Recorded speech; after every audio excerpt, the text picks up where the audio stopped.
വള്ളിക്കണ്ടി സ്വദേശി ഇസ്ഹാഖ് താമസിക്കുന്ന ദൊട്ടപ്പൻകുളത്തെ വാടക വീട്ടിൽ നിന്നാണ് നിരോധിത പുകയില ഉൽപ്പന്നങ്ങൾ പിടികൂടിയത്.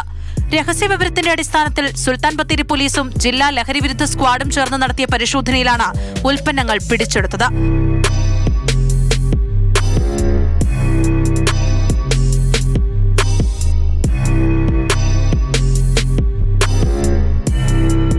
ഇസ്ഹാഖിന്റെ കാറിലും വീട്ടിലെ അലമാരിയുടെ പിറകിൽ ഒളിപ്പിച്ച നിലയിലുമായിരുന്നു പാൻ മസാല ശേഖരം. 12,000 പാക്കറ്റ് ഹാൻസും 1,800 പാക്കറ്റ് കൂള്ളിപ്പുമാണ് പിടികൂടിയത്. എന്നാൽ സംഭവത്തിൽ ഇസ്ഹാഖിനെ പിടികൂടാൻ ഇതുവരെയുമായിട്ടില്ല. നിരോധിത ഉൽപ്പന്നങ്ങൾ കണ്ടെടുത്ത വാഹനം police കസ്റ്റഡിയിലാണ്.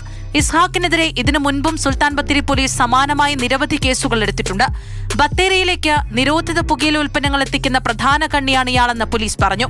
Police inspector Srikanth S നായരുടെ നേതൃത്വത്തിലായിരുന്നു പരിശോധന. ഓപ്പറേഷൻ തൂഫാൻ ആരംഭിച്ചതിനു ശേഷം ഇതുവരെ 11 കേസുകളാണ് സുൽത്താൻ ബത്തേരി പോലീസ് മാത്രം രജിസ്റ്റർ ചെയ്തിരിക്കുന്നത്.